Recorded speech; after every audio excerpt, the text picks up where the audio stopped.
Hello everybody, welcome back. It's your boy Mr. Green Hands, and today I'm at the allotment. I just want to give you amazing and a quick report, or should I say an update. And before I go any further, I want to say thank you for those who have just subscribed to me and those amazing subscribers that have been with me for a long time. Thank you so much. Please don't forget to hit that like button and subscribe if you love what I'm doing.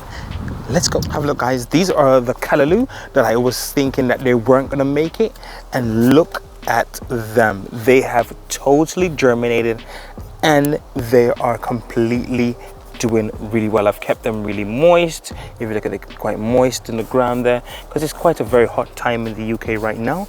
So literally I am just basically keeping them nice and healthy.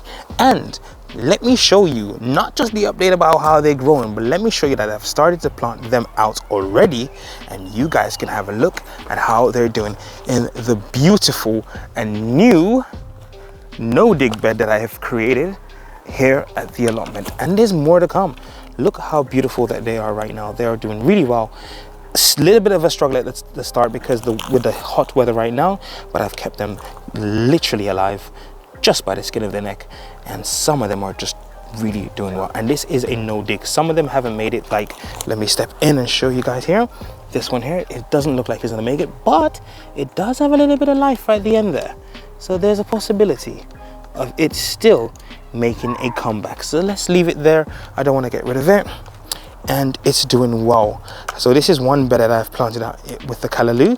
So yeah, that is it, guys. This is a quick update of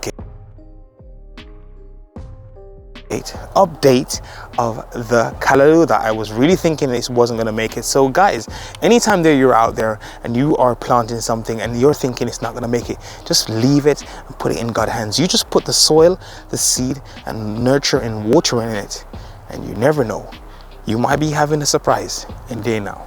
Thank you so much, guys. This is your boy Mr. Green Hands, and thank you so much for joining me on another update from the allotment. See you guys soon.